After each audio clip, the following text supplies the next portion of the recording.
Hello and welcome back to the Leaders Who Love What They Do podcast. Delighted to be back here. It's Anne Collins, your host, and today we're talking about how to create change and how to do that by creating new habits, by using the subconscious mind. So we all know that a huge 95% of our behaviour is driven by our habits or our subconscious, leaving only 5% to our free will or discipline or self-control, if you like. So many of our daily actions and responses are automatic, and this makes sense. Otherwise we would be absolutely exhausted if we had to decide to breathe or to eat or to have a drink of water. So when we want to make changes to our behaviour, instead of thinking about how to engage our willpower and forcing ourselves to do a new action, if we could actually tap into that subconscious, wouldn't that be easier? And there is great news on this, because in coaching we use this a lot. We tap into the subconscious in lots of different ways, coming at it from different directions. And it's that I would like to talk to you about today. Because if we can embed new habits into our everyday thinking and doing, then obviously it's going to be so much easier. Our likelihood of success is so much easier, which is why habits obviously help us. But actually doing that requires a bit of preparation. So there are 4 steps, I would say, to creating new habits. So firstly, we need to be ready for the change. Secondly, we need to override the old habits and actually create new ones. And thirdly, we need to repeat those actions intentionally. And fourthly, we need to connect to the change that involves in a very meaningful way.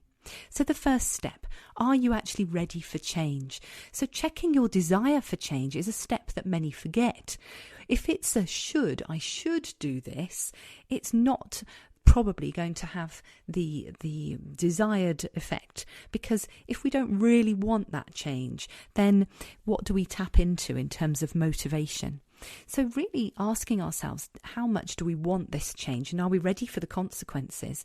It can also help us to identify if we're waiting perhaps for that perfect moment, because when we're waiting for the perfect moment, it's worth uncovering what it is that's actually stopping us from starting that. And often that can relate back to, well, do we actually really want that change? Because probably if we want it, we can make a start anyway.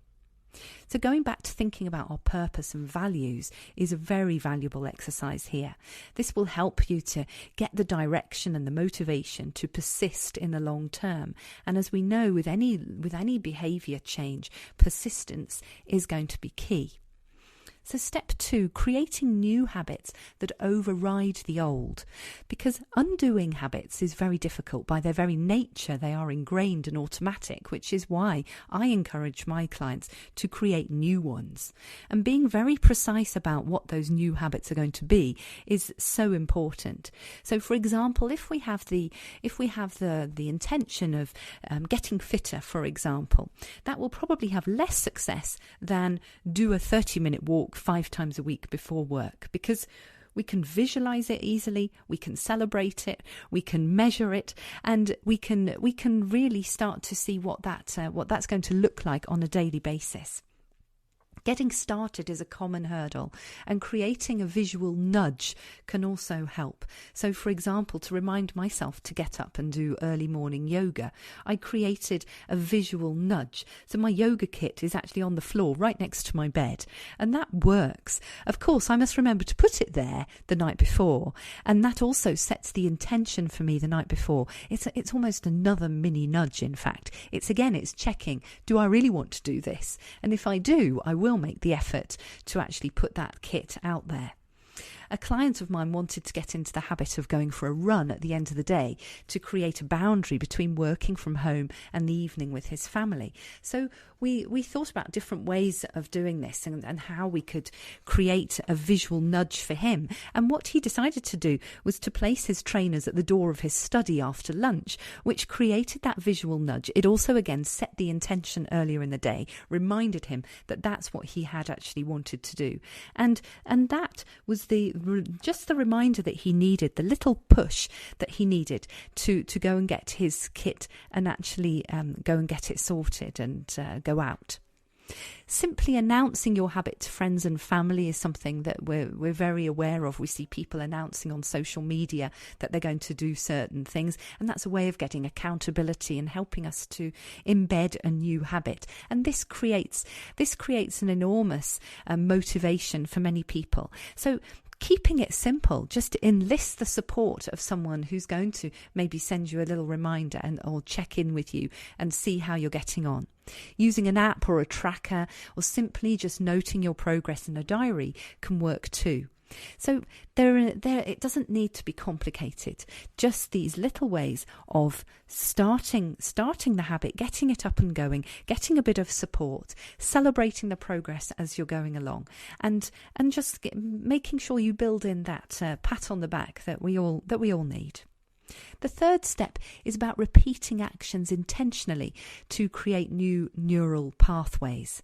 So neuroscientists have been studying how we can change our behaviour, and in very simple terms, they've shown that our behaviour and habits create neural pathways. So when we repeat those, it simply reinforces these pathways and makes them more automatic. So if you think of anything that you've repeatedly done, you can see that it becomes a habit after some time. There is a debate about how long that takes. Some people will say it takes a few weeks, a few months. I think it depends on what the habit is, how hard it is for you, and many other things. But certainly repetition is key. And we can see that for ourselves when we think about, for example, reading. If you're reading something, you're probably unlikely to be really thinking about how to do that decoding because you've done it so many times before. It's so easy. Or if you're making yourself a cup of tea, you're probably not thinking about what you need to do, what the steps are. It's become an automatic reaction. And in the same way, your new habits need to be repeated intentionally to set up those new pathways and to become automatic. So how do neuroscientists suggest that we do this? Well, there are some different ways, but an interesting one, I think, is about connecting your new behaviour to your senses and positive emotions. So in a sense, creating that system of accountability is a part of that. It's also why having habits that are very precise help, because we can visualize ourselves doing it. If our new habit is to do a 30-minute walk every day at a certain time, we can visualize ourselves doing that. It's specific, and we know what that's going to look like essentially. If we can start to connect this new behaviour to as many different senses as possible, we add in a whole new layer of subconscious that can help us to reinforce that action, and we can anchor in that change.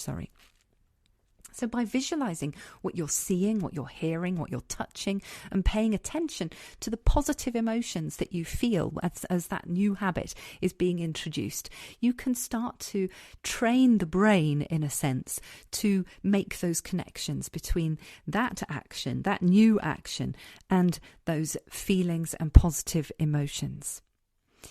So a neuropsychologist, Rick Hansen, tells us that our brains are unfortunately hardwired to remember the negative. Now, this is unfortunate to say the least. But armed with this, we need to make a deliberate effort to integrate the positive experiences and commit them to our memories. So writing them down and sharing the successes, this is where using your app, or if you're a fan of the apps like Strava for sport, for example, you'll know that this is a way that people try to set up new habits and keep motivated. So sharing successes can really help. But if it's all so easy, why is it so hard? Well, the above steps assume that you've already worked through perhaps the most important question of all. What's stopping you in the first place from making that change? So working through those thoughts, and they're probably automatic thoughts, the beliefs that you have, and possibly also silencing that inner voice that's maybe telling you that that's not possible, or it's not for you, or you've already tried it before and it didn't work. Whatever that inner voice is saying that's maybe not very helpful, we need to work through all of that in order to really make best use of those 4 other steps. So cultivating that mindset that you need will help you cross that all-important line of starting, and that's where we just need to start. Just thinking about what is it that's stopping you from starting. So if you're interested in finding out how to work with me, either for yourself or your organisation, do get in touch. Go to www.bluebottlecoaching.com and do continue to subscribe to our podcast, Leaders Who Love What They Do. And if you've enjoyed this episode, please do leave a review. We absolutely love to get those. It's great to hear what you think and also tell us what you'd like to hear more of. Thanks so much. Have a good week. Bye-bye.